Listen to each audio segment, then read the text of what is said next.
Hey guys, what's up? On this video, we'll be unboxing this green barley powder from MIPIACI.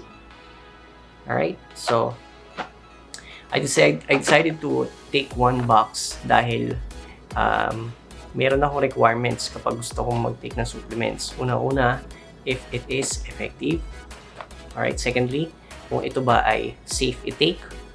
And last thing is kung affordable ba siya. So, medyo pumasa ang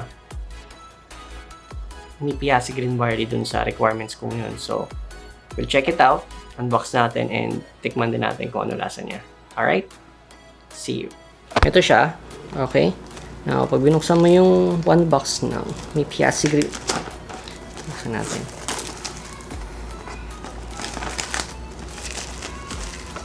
Alright, so, yun na. Meron lang siyang tape dito. So, there's a seal. Okay. Naamoy ko yung ano niya. Amoy grass. When you open the box. Alright. So, one box. Meron siyang 30 sachets. Okay. So, each sachet po is 3 grams. And based from dun sa ating serving suggestions, just pour water, kailangan malamig, below 40 degrees. Alright? Bago natin ito i-take.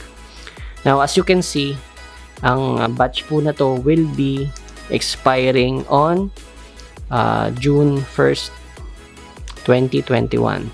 Alright, so there's like 2 years bago mag-expire yung isang box. Basically, parang kaya mo naman itong i-take in 1 month kung araw-arawin mo siya. So, mabilis mo rin siya mako-consume. Alright, so since mura siya, pwede kang bumili monthly. Alright? So, there's an FDA. Ewan ko lang kung nakikita nyo. Alright, so this FDA FR registration 107608 will expire 2020. Okay? Pero may isa pa silang registration na mag-expire din ng May.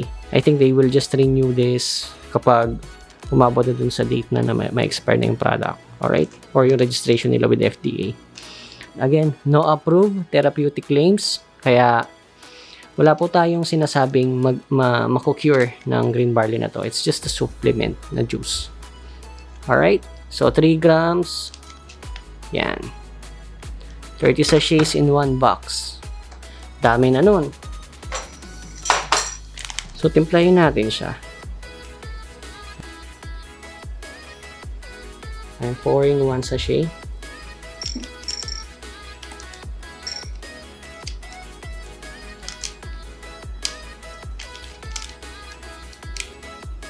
Masyadong usok.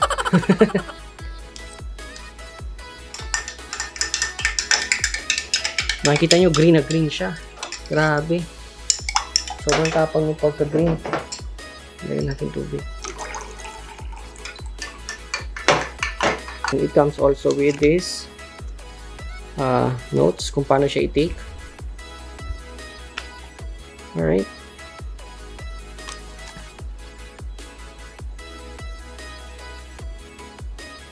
Yan, mga notes niya. Later, explain natin yun. Okay? So, ito na po ang gaano siya kapuro. Take a look. Green na green po. Green na green. Sobrang green.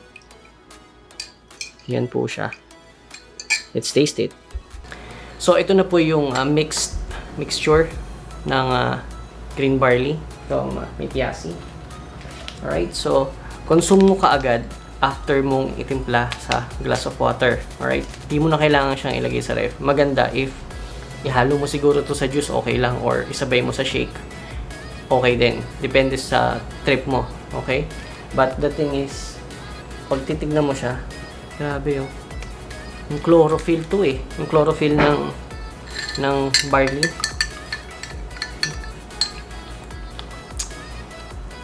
Kung ang lasa nito.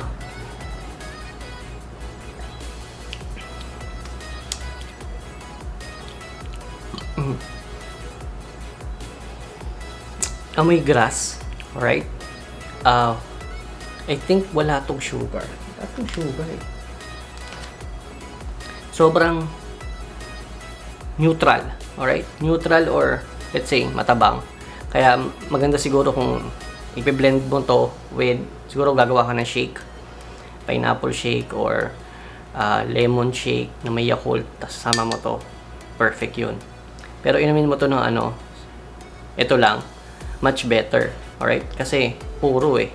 And I think it's better to drink this early in the morning. Okay? Before breakfast, para yung nutrients niya talagang pumunta sa gut, sa colon mo, sa gut.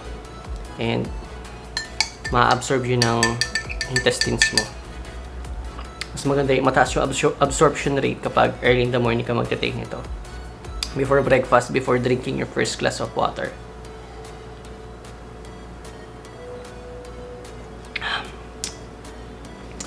Wala siyang sarap.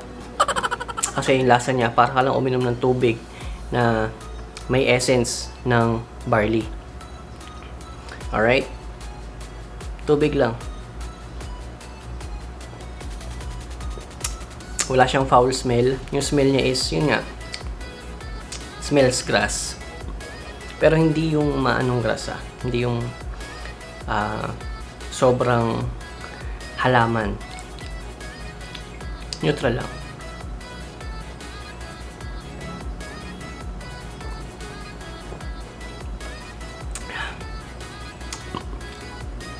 Siguro ako sanay ako uminom na matabang, kaya neutral lang siya. Okay.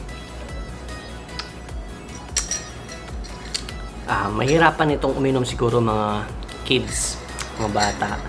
And kung hindi ka sanay sa neutral taste, mahirapan ka. Pero if sanay kang uminom ng mga juices, haluan mo ng isang sachet.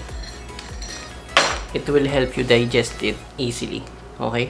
Kasi yun nga, hindi siya lasang gamot eh. Lasang damo na parang tubig. Ganon. So this is MIPIACI Green Barley. Check nyo na lang po sa link sa baba. Mura lang po. Siguro yung retail nito mostly online is 380 per box. So 380 divided by 30 sachets, lumalabas lang ng halos 11 or 12 pesos ang isang sachet. Sobrang mura nito. Try nyo po. Alright? So for more updates, check nyo yung vlog natin about this. Nasa description po ng video na to. And thanks for watching. See you on the next one. Bye now.